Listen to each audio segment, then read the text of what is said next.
以賽亞書第43章第10節安尼講：耶和華講，恁是我的見證，我所揀選的僕人。既然安尼，便會知影，並且信服我，又明白我就是耶和華。在我以前無真神，在我以後也無。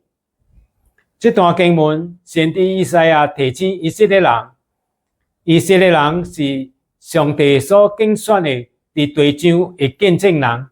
替咱的上帝做見證，引帶人來到上帝面頭前，會使信服這位上帝。今日這段經文嘛提醒你甲我，咱是上帝在地上的見證人，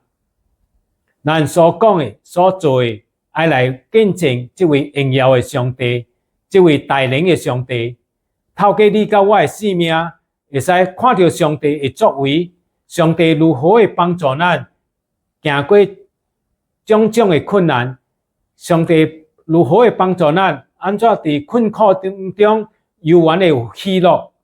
當咱有安尼款的生命的時陣，咱會使將人帶到上帝的面頭前，讓更加多人來明白這位上帝，來信服這位獨一的真神。咱如果是上帝的僕人，所揀選的僕人，所以咱來服侍上帝的子民、上帝的百姓、上帝的教會，願咱攏會使做一個忠心的僕人，好好來引帶人來到上帝面頭前，讓更加多人來明白這位上帝，成為上帝的百姓。願上帝祝福大家，阿們。